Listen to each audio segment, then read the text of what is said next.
Jam bërë gati 5 orë prej kur ka filluar mbledhja e Paris së LDK-s këtu në zyret qendrore të tyre, megjithatë ende nuk kanë dalur nga takimi të cilin ata e quajtën konsultativ. Edhe pse mediat insistuan ta dinë se takimi që bëhet këtu në zyret e LDK-s është i kryesisë së partisë, sekretari i partisë Imre Ahmeti dhe nënkryetarit e partisë thanë se takimi është vetëm për çështje të brendshme në lidhje me rezultatin e zgjedhjeve dhe çështje të tjera brenda LDK-s. Kujtojmë që një ditë më parë, kryetari i partisë Lumir Abdigjiku tha se nuk do të pranojnë të votojnë presidentin pa një marrëveshje politike. Megjithatë, edhe pse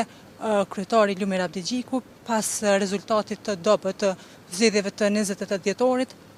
tha se do ta thirrë kryesinë e partisë në lidhje me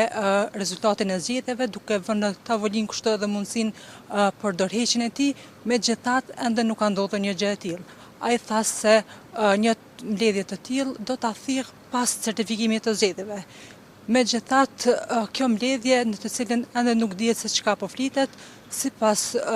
aktorëve kryesorë të partisë, do të diskutohen vetëm çështje të brendshme në lidhje me LDK-n, mirëpo nuk treguan nëse do të ketë ndonjë konferencë për media, edhe pse paralajmëruan se do të ketë deklarime. Megjithatë, ne po presim këto edhe pse është ora gati 7 dhe do të vazhdojmë t'ju mbajmë të informuar në lidhje me detajet këtu nga zyra qendrore e LDK-s.